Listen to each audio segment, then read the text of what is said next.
Hello guys, welcome to Iniya Kalai academy. So நம்ம இந்த வீடியோவில் எதை பற்றி பார்க்க போகிறோன்னா, டிஎன்பிசி நியூ சிலபஸ் அழகு 7ல் வந்து தமிழ் சான்றோர் பற்றிய செய்திகள் கொடுத்துருக்காங்க. இதில் வந்து டி.கே. சிதம்பரநாதர், கீவா ஜெகநாதர் பற்றி நம்ம வீடியோ போட்டிருக்கோம். பார்க்காதவங்க போய் பாருங்கள், புதுசாக பார்க்குறவங்க சப்ஸ்கிரைப் பண்ணிக்கிங்க.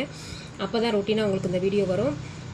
இப்போ வாங்க உருத்திரங்கண்ணனாரை பற்றி பார்ப்போம். உருத்திரங்கண்ணனாரை பற்றி நம்ம 7th செகண்ட் டேர்மில் ஒரு பாடல் கொடுத்துருக்காங்க, பார்க்கலாம். கலங்கரை விளக்கம். இந்த கலங்கரை விளக்கங்கிற பாடல் எழுதினது வந்து கடியலூர் உருத்திரங்கண்ணனார். அதில் பார்க்குறதுக்கு முன்னாடி நம்ம வாங்க நூல்வெளியை பார்ப்போம். கடியலூர் உருத்திரங்கண்ணனார் சங்ககால புலவர். இவர் கடியலூர் என்ற ஊரில் வாழ்ந்தவர். இவர் 10 பாட்டில் உள்ள பெரும்பானாற்றுப்படை, பட்டினப்பாலை ஆகிய நூல்களை இயற்றியுள்ளார். பெரும்பானாற்றுப்படையின் பாட்டுடை தலைவன் தொண்டைமான் இளந்தெரியன். இந்நூலில் 346 முதல் 351 வரை உள்ள அடிகள் நமக்கு பாடப்பகுதியாக தரப்பட்டுள்ளன. வள்ளல் ஒருவரிடம் பரிசு பெற்று திரும்பும் புலவர் பாணர் போன்றோர் அந்த வள்ளலிடம் சென்று பரிசு பெற பிறருக்கு வழிகாட்டுவதாக பாடப்படுவது ஆற்றுப்படை இலக்கியமாகும். அதாவது வள்ளலிடம் போய் பரிசு பெற்று வந்த புலவர் பாணர் மற்றும் அவரை மாதிரி உள்ள புலவர்களுக்கெல்லாம் சென்று வள்ளலிடம் சென்று பரிசு வாங்குவதற்காக வழிகாட்டுவதாக அமைந்த பாடல் தான் வந்து ஆற்றுப்படை இலக்கியங்கிறோம். இந்த ஆற்றுப்படை இலக்கியம்னு பார்த்தோம்னா நம்ம இந்த 10 பாட்டில் வந்து ஆற்றுப்படை இலக்கியம் இருக்குது. 10 பாட்டு நூல்கள் இங்கே பாருங்கள். இந்த ஆற்றுப்படை இலக்கியம்னாவே இந்த 5 நூல்களை தான் வந்து ஆற்றுப்படை இலக்கியம்னு சொல்லுவோம். திருமுருக ஆற்றுப்படை, பொருணர் ஆற்றுப்படை, பெரும்பான ஆற்றுப்படை, சிறுபான் ஆற்றுப்படை, இந்த மலைப்படுகடத்தை தான் கூத்தர் ஆற்றுப்படைன்னு சொல்லுவோம். இந்த 5 நூல்களும் தான் வந்து ஆற்றுப்படை இலக்கியம்னு சொல்லுவோம். இந்த கடியலூர் உருத்திரங்கண்ணனார் பார்த்தீங்கன்னா இவர் சங்ககால புலவரை சேர்ந்தவர். இவர் வந்து கடியலூரில் வாழ்ந்ததுனால இவரை வந்து கடியலூர் உருத்திரங்கண்ணனார்னு சொல்கிறோம். இந்த 10 பாட்டில் பெரும்பான ஆற்றுப்படையும் பட்டினப்பாலையும் பாடினது தான் வந்து கடியலூர் உருத்திரங்கண்ணனார். இவர் வந்து இது மட்டும் இல்லை, நம்ம 8 தொகையில் வந்து அகநானூற்றில் ஒரு பாடல் 167வது பாடலும், குறுந்தொகையில் வந்து 352வது பாடலும் பாடியிருக்காரு. இந்த 10 பாட்டு 8 தொகை இது ரெண்டுமே வந்து 11 மேற்கணக்கு நூல்கள்ம்போம். இந்த 11 மேற்கணக்கு நூல்கள்னு பார்த்தீங்கன்னா சங்க காலத்தை சேர்ந்த நூல்கள். சங்க காலத்தோட காலம்னு பார்த்தீங்கன்னா கிமு 2ஆம் நூற்றாண்டு முதல் கிபி 2ஆம் நூற்றாண்டு வரை உள்ள காலத்தை தான் வந்து சங்க காலம்னு சொல்லுவோம். இந்த சங்க காலத்தில் தோன்றது தான் வந்து 11 மேற்கணக்கு நூல்கள், அதாவது 10 பாட்டும் 8 தொகையும். அப்போ 11 கீழ்கணக்கு நூல்கள் என்னன்னு பார்த்தோம்னா அதில் வந்து 18 நூல்கள் இருக்கும். 11 கீழ்கணக்கு நூல்கள், மேற்கணக்கு நூல்கள்னால் 10 பாட்டும் 8 தொகையும், அது சங்க காலத்தில் தோன்றியது. 11 கீழ்கணக்கு நூல்கள்னால் அது வந்து சங்கம் மருவிய காலத்தில் தோன்றியதாகும். சங்கம் மருவிய காலத்தோட காலம்னு பார்த்தீங்கன்னா கிபி 3ஆம் நூற்றாண்டு முதல் 6ஆம் நூற்றாண்டு வரை நம்ம வந்து சங்கம் மருவிய காலம்னு சொல்லுவோம். இந்த சங்கம் மருவிய காலத்தை வந்து இருண்ட காலம், கலப்பிரர் காலம்னு கூட சொல்லலாம். இந்த சங்கம் மருவிய காலத்தில் தோன்றது தான் 11 கீழ்கணக்கு நூல்கள். அதில் 18 நூல்கள் இருக்கும். 11 நூல்கள் வந்து அறநூல்கள், நீதி நூல்கள்னு சொல்லுவோம். மீதி 6 நூல்களை அகநூல்கள்ம்போம். மீதி இருக்கிற ஒரு நூல் வந்து களவழி 40 வந்து புறநூல்னு சொல்லுவோம். அதில் வந்து 14 கீழ்கணக்கு நூல்கள். இதெல்லாம் இந்த 10 பாட்டும் 8 தொகையும் பார்த்தீங்கன்னா 11 மேற்கணக்கு நூல்கள். இதை வந்து சங்ககால நூல்கள்னு சொல்லுவோம். இப்போ வாங்க பாடலை பார்க்கலாம். வானம் மூன்றிய மதலை போல ஏணி சாத்திய ஏட்டரும் சென்னி விண்பொறா நிபந்த வேயா மாடத்து இரவில் மாட்டிய இலங்கு சுடர் நெகிழி உறவு நீர் அழுவத்து ஓடுகளம் கரையும் துறை. இந்த பாடலை எழுதினது கடியலூர் உருத்திரங்கண்ணனார். வானம் மூன்றிய மதலை போல. கலங்கரை விளக்கமானது வானம் கீழே விழுந்து விடாமல் தாங்கி கொண்டிருக்கும் தூண் போல தோற்றமளிக்கிறதா இந்த கலங்கரை விளக்கம். ஏணி கொண்டு ஏற முடியாத உயரத்தை கொண்டிருக்கிறதாம். இந்த கலங்கரை விளக்கமானது வானத்தை போல உயர்ந்து இருக்குதான். ஏணியை கொண்டு நம்ம ஏற முடியாத அளவுக்கும் உயரமாக இருக்குதான். விண்பொறா நிலத்து வேயா மாடத்து. மாடம் அப்படின்னா வைக்கோல் போன்றவற்றால் பூசப்படாது, நல்ல திண்மையாக சாந்து பூசப்பட்ட மாடமா. வைக்கோலில் செய்யாமல் சாந்து பூசப்பட்ட மாடமா வேயா மாடத்து. இரவில் மாற்றிய இலங்கு சுடர் நெகிழி. நெகிழின்னா தீச்சுடர். அந்த கலங்கரை விளக்கம் மேலே அந்த தீ எரிஞ்சிக்கிட்டே இருக்கும் பார்த்தீங்களா, அதுதான். உறவு நீர் அழுவத்து ஓடுகளம் கரையும் துறை. இரவில் ஏற்றப்பட்ட எரியும் விளக்கு கடலில் துறை அறியாமல் வழங்கும் மரக்கலங்களை தன் துறை நோக்கி எழுகிறது. ஏற்றப்பட்ட எரியும் விளக்கு கடலில் துறை அறியாமல் கலங்கும் மரக்கலங்களை தன் துறை நோக்கி அழைக்கிறதாம். இது இந்த பாடல் எழுதினது கடியலூர் உருத்திரங்கண்ணனார். சென்னினா வந்து உச்சின்னு பார்த்தோம். மதலைனா தூண். இந்த மதலைனா வந்து தூண், சென்னினா வந்து உச்சி. வேயா மாடம்னா கூரை வைக்கோல் கூரை இதெல்லாம் போட்டு வேயப்படாத திண்மையாக சாந்து பூசப்பட்ட மாடம். அழுவம்னா கடல். 7th புக்கில் கொடுத்துருக்கிற கடியலூர் உருத்திரங்கண்ணனார் பாடல். இந்த 10 பாட்டில் உள்ள பெரும்பானாற்றுப்படையில் இந்த பாடல் இருக்குது. பெரும்பானாற்றுப்படையில் பாட்டுடை தலைவன் பார்த்தீங்கன்னா தொண்டைமான் இளந்தெரியான். இந்த பாடல் வந்து இந்த நூலில் வந்து 346 முதல் 351 வரை நமக்கு கொடுத்துருக்கு. 9th ஓல்டு புக்கில் பட்டினப்பாளையை பற்றி ஒரு செய்தி கொடுத்துருக்காங்க, பார்க்கலாம் வாங்க. பட்டினப்பாளை வந்து நம்ம கடியலூர் உருத்திரங்கண்ணனார் எழுதின நூல், அதிலிருந்து ஒரு செய்தி கொடுத்துருக்காங்க. கடலில் செல்லும் பெரிய கப்பல் நாவாய் எனப்படும். புகார் நகரத்தில் நிறுத்தப்பட்ட நாவாய்கள் அலைகளால் அலை புரண்டு தரியில் கட்டப்பட்ட யானை அசைவது போல் அசைந்தன. அவற்றின் உச்சியில் கொடிகள் அசைந்து ஆடின என பட்டினப்பாளை கூறுகின்றது. அதாவது கடலில் செல்லும் பெரிய கப்பலை வந்து நம்ம நாவாய்ன்னு சொல்லுவோம்.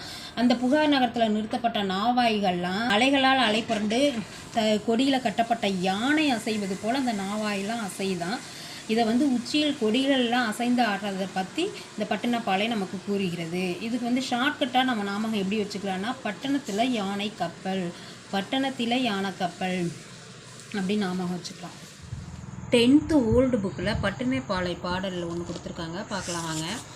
ஏற்றுமதியும் இறக்குமதியும். பண்டை காலத்து வணிக பொருள்கள் துறைமுக நகரங்களிலிருந்து ஏற்றுமதியாயின. பட்டினப்பாளையும் மதுரை காஞ்சியும் அவற்றை அழகுற கூறும். காவேரி பூம்பட்டின துறைமுகத்தில் பொருள்கள் மண்டியும் மயங்கியும் கிடந்ததை பின்வரும் பட்டினப்பாளை பரிகள் விளக்கும்.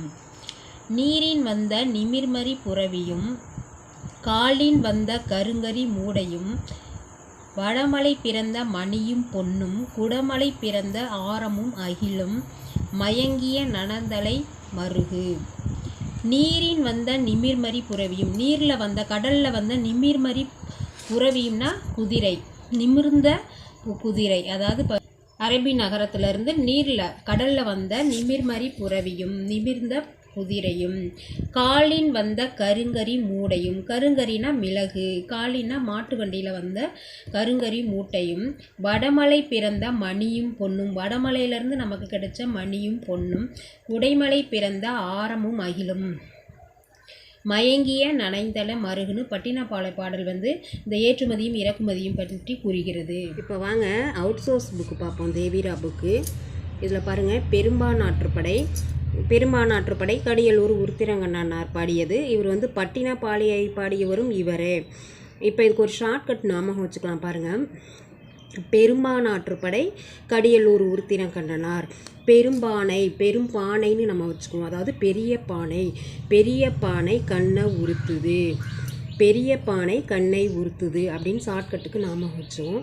பட்டினப்பாளையை பாருங்கள், பட்டணத்துக்கு போனால் கண்ணு உறுத்தும்,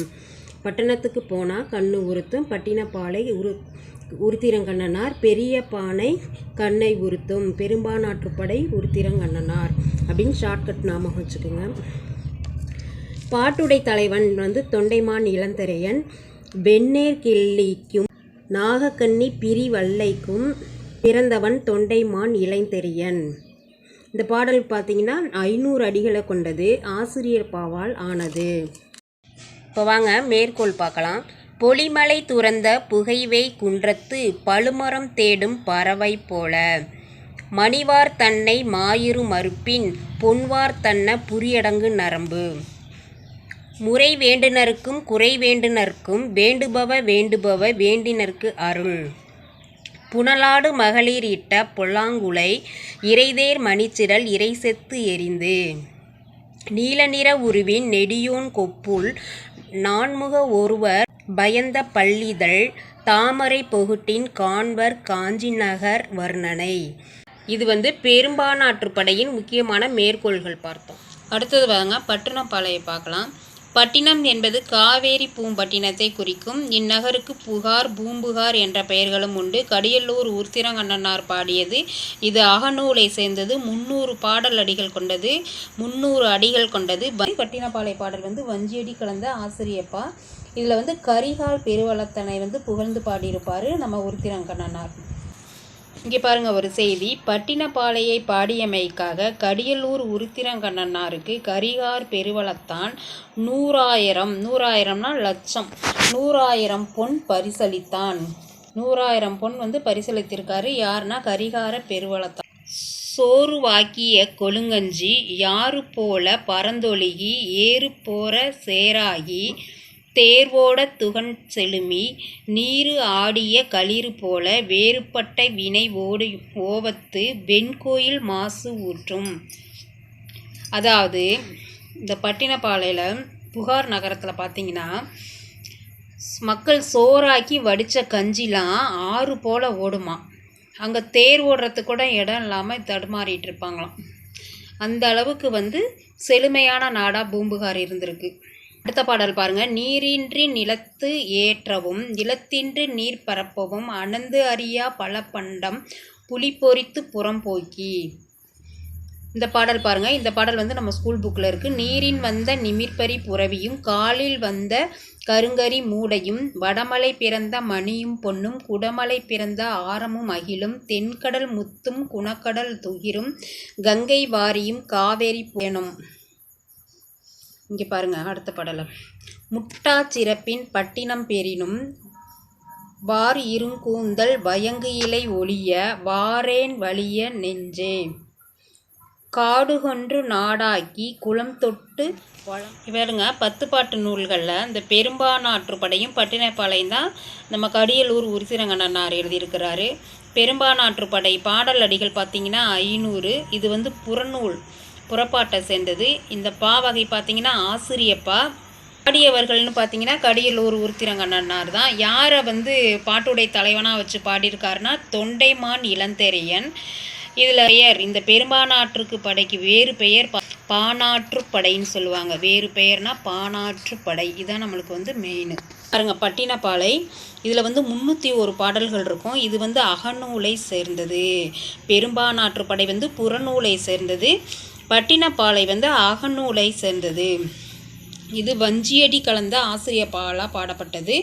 இதில் பாடலை எழுதினது இந்த நூலை எழுதினது பார்த்திங்கன்னா கடியலூர் உருத்திரங்கண்ணனார் தான்.